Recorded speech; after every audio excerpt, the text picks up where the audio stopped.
in the last part of Hebrews chapter 11, where we're talking about the heroes of the faith. And as we are in this particular chapter, today we're going to look at the victorious heroes of the faith. Victorious. How many here like to be a victor? Let me put it another way. How many like to win?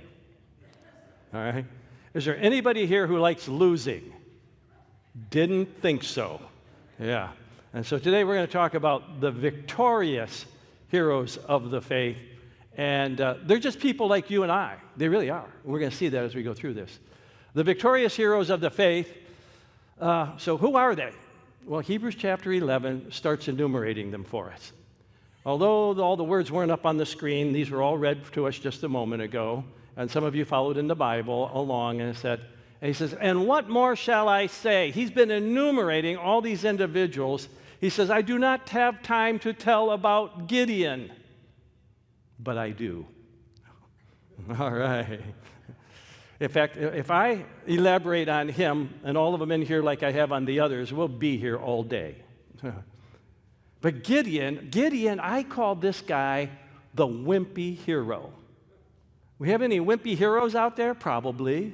You're going to identify with one of these heroes, but he's the wimpy hero because when God first came to Gideon, Gideon was hiding from the Midianites. He was threshing his grain in a wine vat. Last place on earth you would thresh your grain, in a wine vat, because he's hiding from the Midianites. And God comes to him, and God says to him, hey, mighty man of valor. And I get this picture in my mind that he turned and looked and said, who are you talking to? I'm the wimpy guy. I'm hiding from our enemy because they come and steal all of our grain, so I'm sneaking it by. He's the wimpy hero. He doesn't want to be a hero. And he starts complaining that, oh, God used to be with us, but he's not with us anymore, and he's complaining to God. And God says, no, you're the man. I've chosen you. Now, I'm fast-forwarding through a couple of the chapters here. But God says, you're the guy. You're going to lead. So blow the trumpet, muster an army. 32,000 men show up. Isn't that great? They're going up against 135,000. Oh, not so great. God says to Gideon, you got too many. He says, tell everybody who is faint heart and got a weak heart and is just afraid or scared to go home. So out of 32,000, 22,000 pack up and leave. Now he's down to 10,000. This is a strange strategy. And God says to Gideon, Gideon, you got too many. Too many. He says, now here's the test. Go down and those that lap like a dog and those who just stick their head right in it and drink it and those who lift it up, he said, the 300 who did it the way God told them to do it, they stayed, and all the rest went home. And so here he is. He's going to go into the battle. And God says, now, if you're a little bit afraid, go down to the edge of the camp and just listen. So he goes down to the edge of the camp because he's afraid. He admits it. He's a wimpy guy. He doesn't want to be a hero. He goes down to the edge, and he hears that they are terrified of Gideon. He goes back, and now he's strengthened.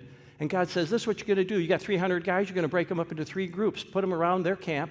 Each one, you put a sword in his hand, you put a torch in his hand, and a pitcher. They put the torch inside the pitcher, and then what they did is, he said, this is the instruction. At my signal, you smash the pitcher, and you raise the torch, you blow the horn, and you shout, for the sword of the Lord and Gideon. And you know what happened? Everybody that was in camp that night, they saw those flames, and they feel like everyone is a whole host of soldiers. They think they are so surrounded, they all get up, they pull out their weapons, and they start fighting each other in the camp so that Gideon didn't even have to do the battle. Great victory for Gideon because he put his faith ultimately in the Lord, even though he was a wimp. Even though he was a wimp. He talks about Barak. He says, listen, I don't have time to write about all these guys, he says in the book. What more shall I say? How about Barak? Now, Barak, I call him the timid hero. He's the general of the Israel army, and we find this in the book of Judges as well. chapter 3 or 4, and we find that Barak is told by Deborah, the judge, that he is to lead the forces into battle against the Canaanites. And he says, I'll do it, but only if you go with me. What? He's got to have a woman, and it's not his wife. She's married to Lepideth, and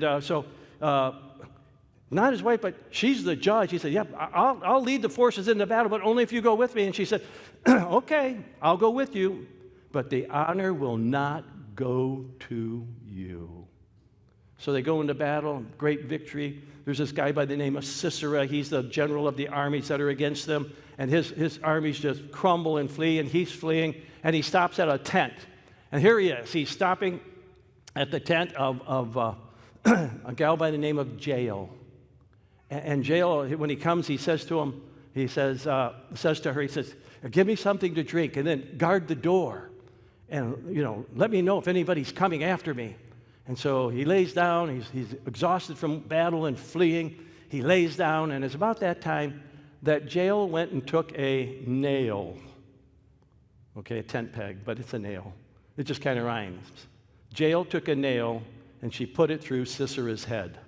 In fact, here's Barak. He comes on the scene a little late, but the winning victor of the whole battle is not given to Barak, but is given to this lady, Jael, who put the nail through Sisera's head. But he's a hero. He's just a timid hero. He's timid. He's shy. He doesn't want it. I start to get the picture that these heroes of the faith are like you and me. You and me. You and me. God tells us to be witnesses, and I get intimidated by the person and I don't share my faith. Ooh. But if I muster up enough courage and trust the Lord that He'll give me the words to say, and I share, you see, I'm just like them. They are just like me. The next one on the list is a guy by Samson. Most of us know the story of Samson. It's found in Judges as well. And Judges begins in chapter 13, goes like 18. Excuse me. But Samson, we know him. He's the carnal hero. This guy knows the Lord, and the Spirit of the Lord comes upon him, and he's able to do mighty feats because the Spirit of the Lord with power enables him to, because he gets this extraordinary strength to do outstanding feats. He's able to take the gates of a city off and carry them up to a mountain and drop them off. He's able to round up a bunch of foxes, tie their tails together, and light them on fire and destroy their fields. He's able to slaughter 30 men with a jawbone. He's got all these mighty feats that he can do. But he's got a major weakness. Women. He's got a weakness for women. And he will give up God for a woman. He was a Nazirite. And by the Nazirite, he was not supposed to drink wine. He's not supposed to touch a dead body. And he was not supposed to cut his hair. And he violates all three of these vows. And he thinks, oh, I just do what I've always done. And so he's given up the last of his vows, cutting of his hair. And he thinks, I'll just get up like I've done before, and I'll just throw off all the Philistines. But he didn't realize that the Spirit of the Lord and the power of the Lord had left him, because he's a carnal guy. It's all about him and not about the Lord. Come on, have you ever been there? Ever been there where it's just all about you and, okay, God, I'm going to give you the back seat? Yeah. And so he tries to throw him off, but they come in and they put his eyes out and they put him to a grinding stone, and over a period of time, his hair grows back. And they bring out Samson as a spectacle, the Philistines do, because they've conquered the hero of Israel. And he said, put me by the two main pillars that the house rests on. So the slave that brought him out, put him there, his eyes are punched out, and he can't see, but he can feel them. And the next thing you know, he pushes the pillars, and the whole place comes down, and all the spectators that are there, they all die. And more die in his death than his whole time of living. He's just a common, ordinary guy who's empowered by God when the Spirit of God is on him, but any other time, he's just like you and me. He's just a normal guy. The next one is Jephthah. I think most of us can identify with Jephthah. Jephthah was a hero, and I call him the foolish hero. Anybody here ever felt like, boy, was I ever a fool? Of course, we all have. We've all done foolish things. When Jephthah was asked to lead the Israelites in the battle, it says he was a mighty man of valor. Mighty man of valor. And what that meant was he was a warrior of warriors. And the Israelites asked him to lead them in battle because there was oppression of the Israelites, and he was one of their judges. And he says, what more shall I say about this guy, Jephthah? Well, Jephthah, when he finally conceded that he would lead in the battle, he made a very rash vow. And his vow was, Lord, I will sacrifice the first thing that comes out of my house upon victory. You give me victory, and when I come back, the first thing that comes out of my house, I will sacrifice to the Lord. And so on his way home after the great victory, who comes out of his house first but his daughter? His daughter. His daughter.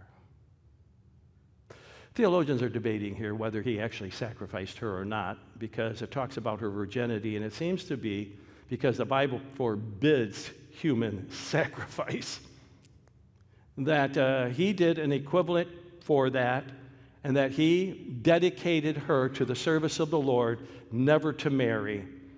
But he was grieved because she never had a child, and he would never, ever have an heir. Whew. Foolish. Foolish. You know, we've often made foolish, dumb things. And yet, you know, he's considered a hero of the faith because it's not what we do, it's what we believe.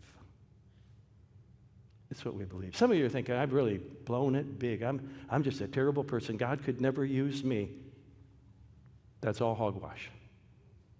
It's not about you. It's about him. Him. Even the foolish person with faith can become a hero. The next one in line is David. You see, if you were to recount all of these, the book of Hebrews would be twice its size or even bigger. David, we know him. He is the giant-slaying hero. You know, you remember the story where David goes down to the brook and he picks up 5 stones and he's going out against a giant. He's like 9, 10 feet tall, and here he's just a young teen boy, and he's got a sling. The king of Israel, Saul, tried to put all of his armor on it, but Saul was the tallest guy in Israel. And it should have been Saul going out to battle against the giant, the 2 giants. But Saul, he's a worldly guy. He doesn't want anything to do with this battle. And David's a spiritual guy and says, hey, the Lord that I serve will give me victory as he gave it over a bear and a lion. I'm going to go out there and take him on. He tried to put on the armor. He said, I can't work with this. I'm unfamiliar with it. And so he went and he took that sling and he picked up 5 stones and put them in his pouch. People often wonder why he picked up 5, because he only needed 1. Well, if you do a little research in the Old Testament, you'll realize that Goliath of Gath had 4 brothers, and they were also giants. I think he was thinking ahead. If I take him down, these others are coming after me. I got to have 1 for each of them. And so then he goes out and he says, the giant says to him, what? You're sending out a dog with a stick to fetch me? And he defied him by the Canaanite gods. And he said, I come in the name of the Lord. And he wound that thing up and he slung it, hit him right in the forehead, and he toppled over. Boom. That was it. He just dropped to the ground. So I'm watching the Science Channel, and they're testing the theories of the Bible, whether a guy with a sling could actually hit him in the forehead and drop him. And so they had the unit up, they had the slinger going, and he hit that thing, and it hit hard enough, yep, it would knock him right out to the ground. Of course, they did a meter and not a real person, because if it really worked, boom, that guy's over. But David's just a young guy. He didn't take any weapons with him. He's on the ground, but apparently not dead. He doesn't have a sword, so he takes Goliath's sword out, and he chops off his head and lifts it up. I got victory here. Years ago, I was preaching at junior camp, and I was going through Heroes of the Faith, and I get to David. I didn't go through Hebrews 11. I was just going through Heroes of the Faith because junior's like the heroic age. And I'm doing a chalk drawing. Some of you have seen my chalk drawings. I'm drawing for the audience. And I'm drawing a tall figure first. And they all think it's Goliath, but it's not. It's David. Then I draw in the body across the ground. He's already been slain. That's Goliath. And then finally I start to draw David with the head of Goliath in his hand. And it's about that time, everybody's figuring out. I'm not done with the drawing. All the girls go, "Oh!" And all the boys go, "Yeah, yeah." I love junior age kids. They were into it. I was just really, really into it. But David is the giant slaying hero. And it gives all of us hope. Even to this day, the giant corporations, don't you love when the little guy wins? Or even in Star Wars, when the rebellion beats the empire. The little David versus Goliath. But he's just an ordinary guy like you and me. That's what I'm trying to say. Of course, then there's Samuel. Samuel is actually the child hero. God didn't speak to Eli because he was a bad priest. He didn't speak to his sons because they were wicked priests, but he spoke to Samuel because his heart was pure. And Samuel goes on to be one of the great, great heroes of the faith. He is both a prophet, priest, and a judge. He holds 3 offices, kind of like Jesus, prophet, priest, and king. He's a great hero because from a child, he follows the Lord. Then he says, and how about all the prophets? And the prophets, I call them the challenging heroes. You see, I got a picture of Elijah on Mount Carmel, and he's challenging the prophets of Baal and Asherah. 450 prophets of Baal, 400 prophets of Asherah, and he's challenging them. You build an altar, I'll build an altar. And you decide today who you will serve, whether the God of Israel or Baal. And it says, you decide today, they're going to build their altar, I'm going to build mine. And they're going to call down fire from heaven to light it. And if it happens, then he's God. But if I'm going to call down fire from heaven, and if it happens, then the Lord is God, and you follow him. He's challenging wicked Ahab. Later, his wife Jezebel. That's what the prophets did. They challenged the political figures of the day. And that's what prophets are supposed to do. That's what preachers are supposed to do. Challenge the political figures of the day to make sure that they are following the will of God. That's a job. And so he does. He challenges them. And you know what happens all day long. They're out there carrying on and praying. And he says, what's the matter? Is your God asleep? Maybe he's taking a vacation. He cried a little louder. And they got these guys, they're called the cutters. It's interesting, when I was taking Ugaritic and reading in the Ugaritic text, which is a Canaanite language, there was a guild of their priests called the cutters. I find this in their text, also known as the slashers, because they would cut themselves and to appease Baal, that he would answer them. So they're out there cutting themselves, doing everything they can, and Elijah's mocking them. And Elijah says, okay, my turn. Hey, douse it down with water. Oh, yeah. He dug a moat around it. And the water goes over, it fills the moat, and he's poured so much on it. And then I think at the next part, at that point, this is what Elijah did. Okay, Lord, send the fire. Because a fire came down and it licked up, it consumed the whole offering, and it licked up all the water, and then they went and they slew those 850 false prophets. But if you read the next chapter, he's a guy just like you and me. He gets totally depressed, and he runs, and he hides. He's just a guy like the rest of us. These are the victors that he talks about. But what were the victories? What were the victories? Were there kingdom victories? They conquered kingdoms like Joshua, marching around the walls of Jericho, and then they collapse, and they run up, and they conquer the kingdom. There were also miraculous victories. Like when Daniel, who's 80 years old and he's been serving God since a teenager, Darius has been tricked into putting him into a den of lions. And he prays to the Lord, and the Lord sends an angel, and the angel shuts up the mouths of the lions. So the next day, King Darius comes, And he said, "Oh, Daniel, the God whom you serve, is he able to deliver you?" And he responds and said, "Yes, he sent his angel, and his angel shut the mouths up." And so he pulls them out, and he throws his accusers in there, and before their bones touch the bottom, the lions attack them. Whew. Wow. Miraculous victories. And then he backs up and he says, "How about that story about the three guys that would not bend a knee to Nebuchadnezzar's image that he set up in the plain of Durham?" He said he put that up, told everybody, "When you hear the sound of the trumpets, bow down to my image that I set up." And these three guys, Hananiah, Azariah, and Mishael, also known as Shadrach, Meshach, and Abednego, they stood up like sore thumbs. And the king got hot with them. Give you a second chance. They said, "We're not doing it. And we don't care." He said, "Our God is able to deliver us. But even if he doesn't, we will not bow down to your image." So Nebuchadnezzar is so all angry, he fires up the oven 7 times hotter than it's ever been fired up. The guards on the outside have threw them in. They keel over dead from the heat on the outside. And there they are walking around on the inside. And then somebody says, "Hey, look, didn't we throw 3 in? Now there's a 4th man, one that looks like the Son of Man." And because the Lord himself had come. And then they come out and it says, there was not a hair on them that was singed. There wasn't even the smell of smoke. And at that point, he honored and recognized the true and living God. Whew. There are other miracles. They escaped the edge of the sword. And I could recount how the Sennacherib and his armies had surrounded Jerusalem in Isaiah 35, 36 there. And 185,000 enemy were there.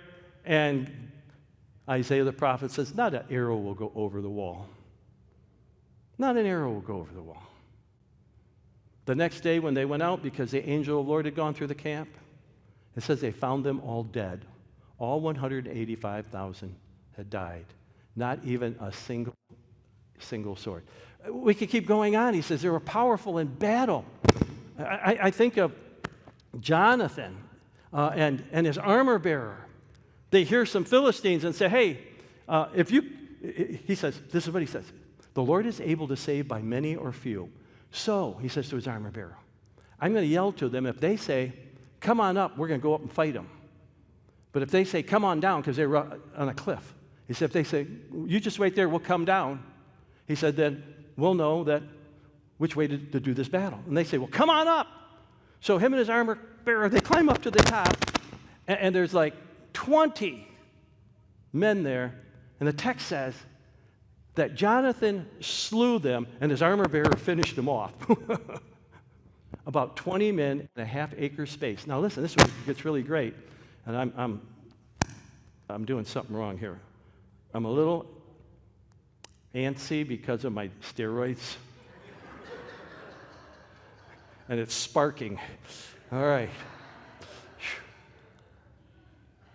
So now, what happened, these two guys take on 20 guys. Then there's fear that spreads into the camp. Whoa, they're coming for us. And guess what they do? They pull out their swords and they fight each other again. It repeats the same story. You see, when God does things, it's powerful. It's powerful. They routed foreign armies. Listen, there's even the life-giving victories where Elijah with the widow at Zarephath, the boy died, and he went in and brought him back to life. There's miracles going on. He's done dealing with all of these wonderful, powerful, victorious ones, and then he turns the page and he says, there's these other victors, but they're martyred for their faith. He says others were tortured. That's what happened to Samson. Samson was tortured, but yet he retained his faith in the end, and he called upon God to use him. They refused to be released so that they might gain a better resurrection. They would rather die for their faith than to recant. He goes on and he says, hey, there were those who were abused. They were flogged. Others were chained. Others were put into prison. He's saying, it doesn't always go smooth for you. If you got this idea that coming to Jesus is going to make your life really wonderful and happy and cheerful, you'll never have another problem in your life, somebody gave you the wrong gospel. He didn't say he's going to take every problem in life away from you. He said he'll get you through it. He'll get you through it. Your faith will sustain you through it. And that's what he's saying here. Those that were abused, he goes on, he says, there were those who were executed. They were stoned to death. They were sawed in two. It's believed that Isaiah the prophet was actually sawed in two. Tradition tells us that. They were put to death by the sword. Many of them died by the sword. They would not recant their faith. They were destitute. They went about in sheepskin and goatskin, destitute. It'd be like John the Baptist and camel hair that he wore, but he did that. And it wasn't because they wanted him to. He was eccentric, and he wanted to draw attention to his message that the Messiah was coming. But these are destitute. They're robbed. Life is tough. They were persecuted. Persecuted. They went about and destitute, persecuted, mistreated. The picture here is from the Roman Colosseum, and that hadn't happened until after Hebrews 11, but it was the best picture I could come up with to depict it. These people died for their faith. They died for their faith. And I like this. The world was not worthy of them. Do you realize that? The world is not worthy of us Christians? That's mind-boggling. God has placed a value on us so great, the world is not worthy of us when we live by faith and we give it all to Jesus. Beyond worth. They were nomads. They were wandering about in the desert, in the mountains, in caves, and holes in the ground because their homes were taken from them. Listen, he says they were commendable. These were all commended. Well done, good and faithful servant. Notice what it's for. Not what they did. It's what they believed. They were commended for their faith. That they trusted the true and living God to get them through it. Yet none of them received what had been promised. None of them entered into the coming kingdom, as we have not either. It's not here, it has not arrived. None of them received it. But they have been commended by God. Well done, good and faithful servant. God had planned something better for us. Listen, he's got something better for us. He's promised us eternal life, a home in heaven, and he says only together with us they may be made perfect. They'll reach the maturity and fulfillment of what God had promised them. You see, God has been holding off because there's still somebody yet he wants to save. I often thought about it. What if I were sharing my faith and this person accepted Christ and they were the last one in the church age to be included in the church age, and boom, the rapture took place? Wouldn't that be awesome? Here, this guy just prays the sinner's prayer with me, and then boom, the next thing we know, there we are, man, we're with the Lord. That would be awesome. That would be so awesome. Listen, Paul puts it like this. Therefore, I endure everything for the sake of the elect. God has his chosen ones. There's going to be that last person to come in. He says that they may obtain the salvation that is in Christ Jesus with eternal glory. Whew. God is holding off until the last one he intends to save comes into the family of God, and then boom, things are going to then really change radically. We finished chapter 11. As we come to chapter 12, he says, therefore. Anytime you see the word therefore, you got to stop and ask yourself what it is there for. What went before it? And if you see, he says, therefore, since we are surrounded by such a great cloud of witnesses. What cloud of witnesses? Well, those in chapter 11. All these men testified to faith, that faith is what commends you to God. He says, this cloud of witnesses, because we have this cloud of witnesses and we're surrounded by them, he says this, let us throw off everything that hinders and the sin that so easily entangles. I've been pointing out that all these guys, every one of these heroes, they had a sin problem. One was so glaring, Samson, we know him for his sin problem, okay? David, yeah, he had Bathsheba. They all had a sin. Listen, you have a sin problem too. I have a sin problem. But Jesus, by my faith in him, has taken away my sin. All of its guilt, its penalty, I'm justified, declared righteous before God. And I've been given a new nature, and my new nature wants to serve him, but I'm still stuck with my old nature that doesn't. And I got a battle going on the inside of me. And whichever nature I operate in, that's the nature that I actually do. So that I don't do what I want to do, and what I want to do, I don't do, because I'm struggling in this flesh. And he says, I've got to throw that off, the old me. I got to get rid of him. It's kind of like I'm a runner, but I got a ball and chain, the old me. And I got to get rid of the ball and chain, because he says, as a runner, listen, let us run with perseverance. Don't give up the race that's marked out for us. I get rid of that ball and chain, that sin that so easily besets me or entangles me and trips me up.